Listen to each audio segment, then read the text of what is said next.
Ararama kibar bana Rabbi kinna muti kinna. Assalamualaikum warahmatullahi wabarakatuh. Ashama akkam jirtu daawwattoota keenya kabajamoo bakka jirtan martuu nageenya Rabbi isin haa ga'u jennaa. Kun qophii Awwii Show Miltan TV irraa kan isiniif darbu torbanitti yeroo tokko yoo ta'u qophiiwwan Awwii Show keessaa kun qophii keessummaati. Keessummaan kiyya ka guyyaa har'aa ogeessa aartiiti. Nama ogummaa aartii tanaan fayyadamee hawaasa islaamaa tajaajilaa turan keessaa isa tokko. Ammas kana qofattillee nama dhaabbatu miti barsiisaa yuunivarsiitiitillee ammas barreessaa kitaabatillee eenyu akka ta'e ammoo otoo isinii hin himiniin dura carraa isiniif hin kennaa. Keessummaan kiyya kuni gara taruu munashidummaadhaan beekama sagaleewwan isaa isin dura dalagaman keessaa takka isin affeera.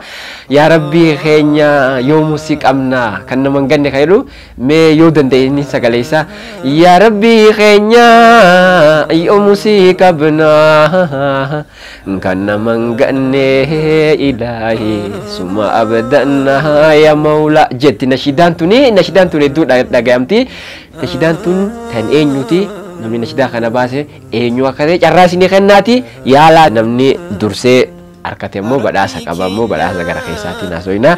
Rabbi keenya yomusii qabna kan nama hin ganne ilaahi sima amdanna ya mawla kan nama hin ganne ya rabbi sima hedanna ya Allah ya rabbi keenya yomusii qabna kan nama hin ganne ilaahi sima amdanna ya mawla kan nama hin ganne ya rabbi sima hedanna ya Allah tolumaa kintiin Aranis gini yomusii qabna siti erkani adunya kiras milkan barbanna Awwii keenya guddu barwahid dunyana inshaallah fidi rabbi inshaallah ni milkofna inshaallah galmaga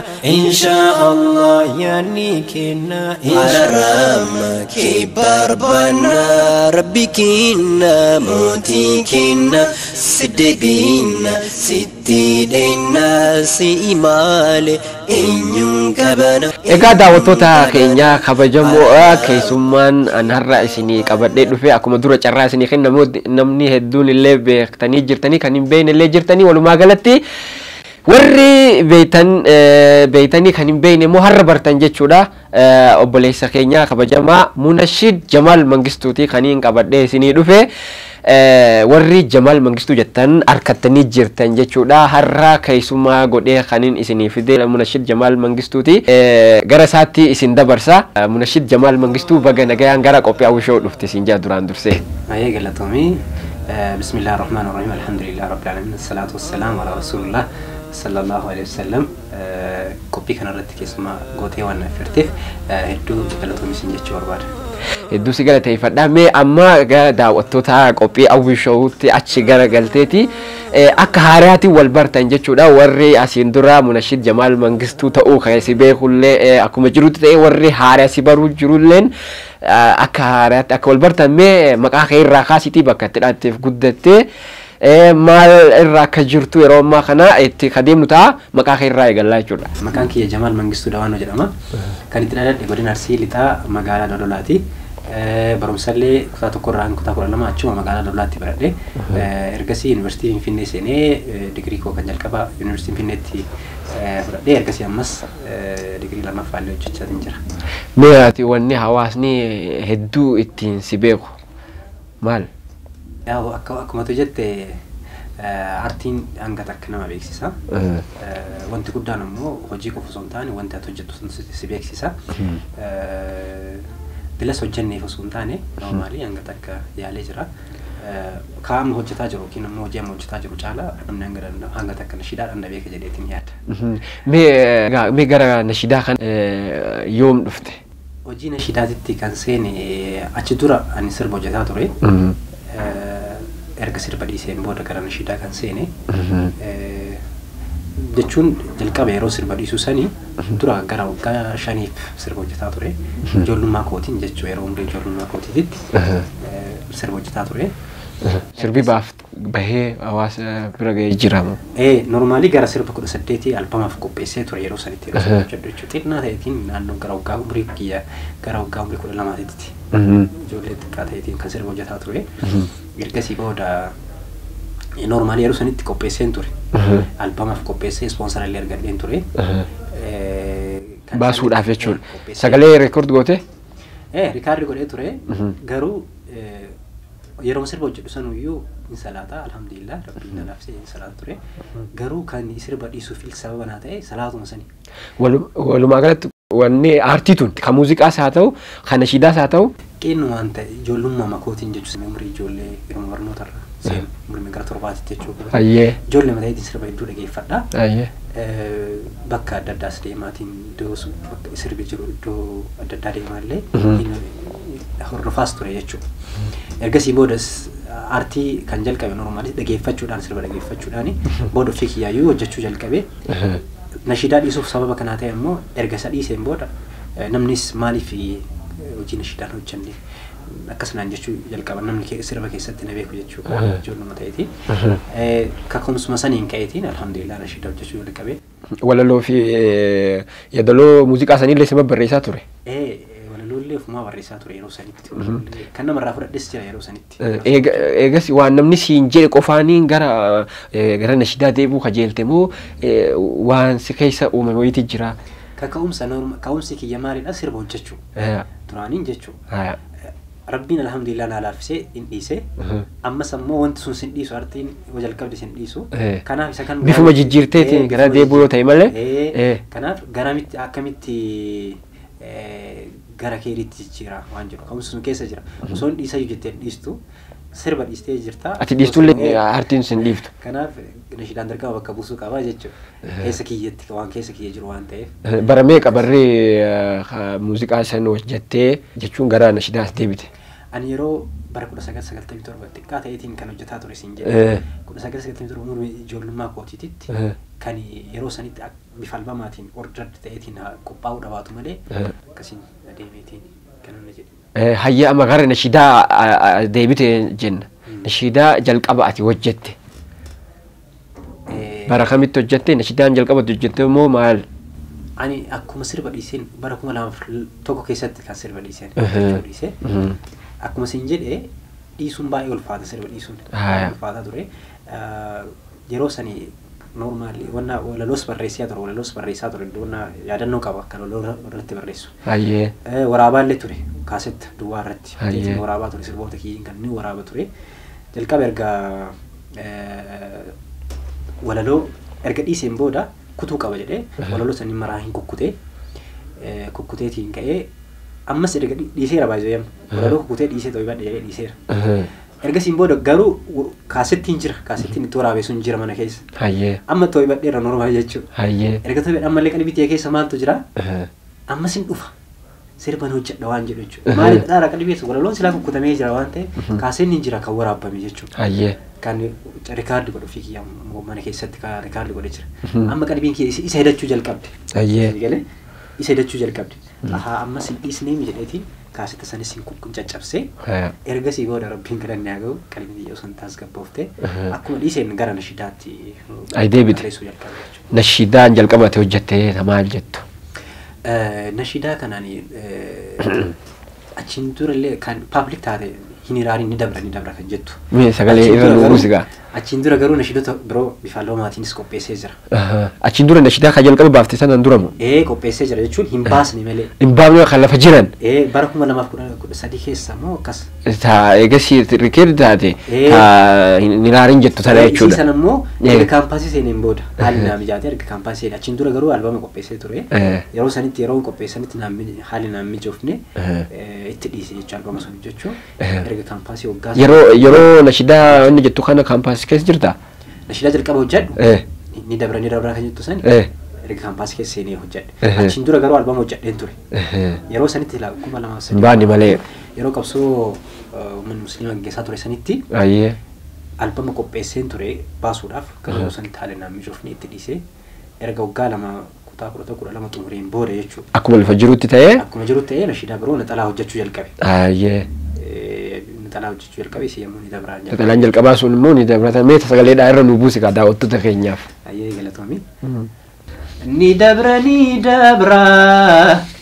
arakoni ma dabara amate hinafu ani dabra dararan dukana jabatis ai fabodan zira ai nirari male arakona matara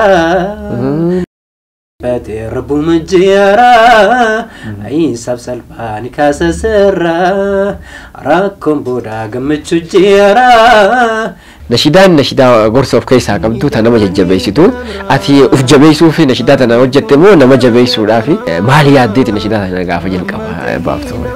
Nashidaan kun yaa ofii qofaan baasne yeroo sanitti barreeffamni hojjete bara 2007 keessa rakkoo hedduutu nurra jira akka uummata Oromootti illee akka amantiitti illee haa taatu rakkinni kun ni dabraa kan jedhurraa jechuun normaali tokko akka dhuunfaatitti illee namni nashidaa kana dhageeffatu rakkoo adda addaa keessa jiraachuu danda'a rakkinni sun ni dabraa rakkoo parsenaalii qabu jechuudha akka waliigalaatitti illee akka uummataatitti illee akka amantiitti illee akka uummata Oromootti illee akka waa yeroo jiru sanii wal qabsiisteeti jechuudha.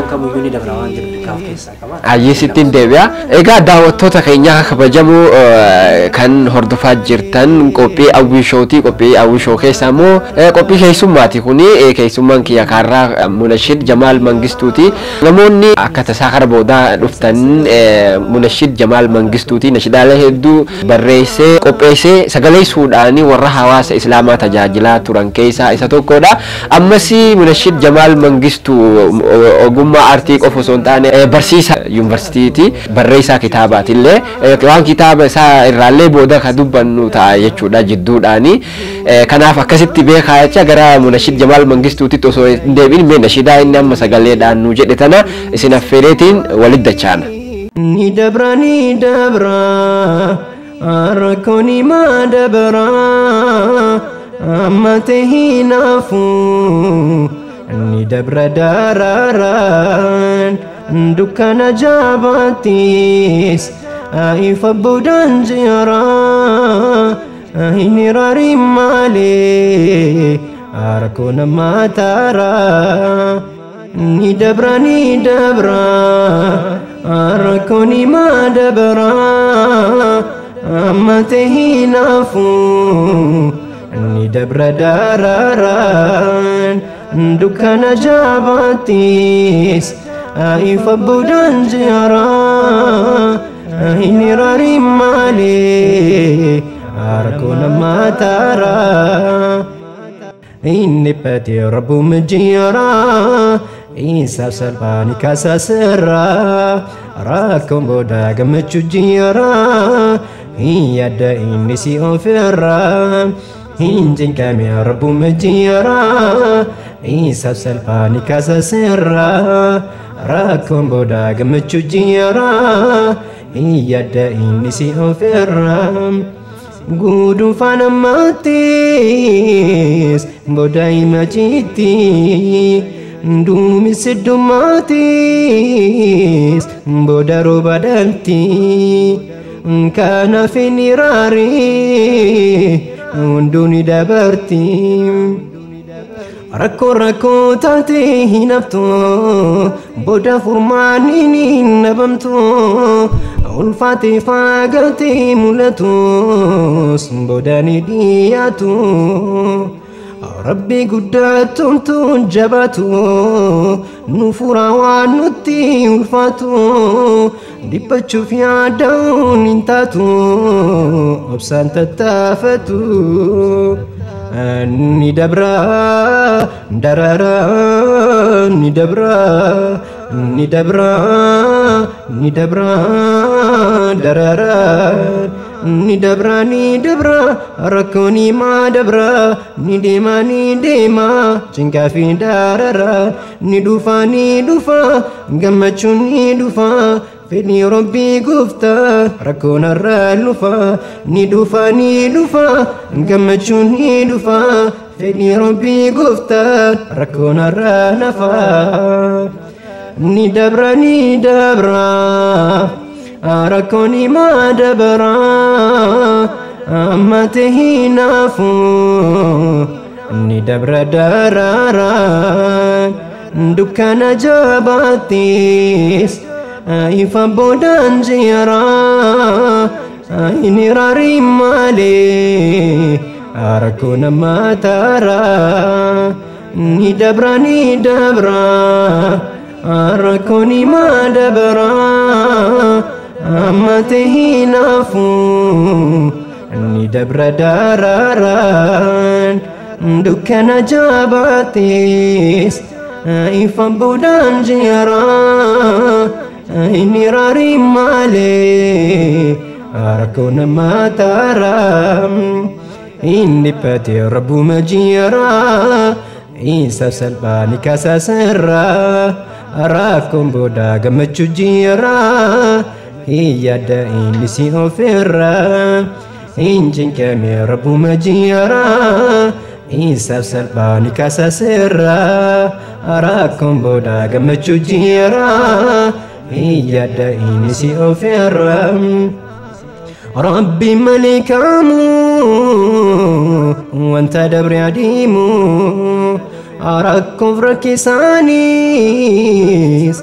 إما ججرامو إني بتي مالي إفني دوفا يومو كاريسي فينتو نباتون فرماتا فايا في سنتاتو cinka mumbu'anii argamtu obsaan tarkaanfatu guyyaan hunduu waliin fakkaatu boris kan birootiin beekamtu waan rabbi irraa ta'uu hin beektu abdii muruun taatu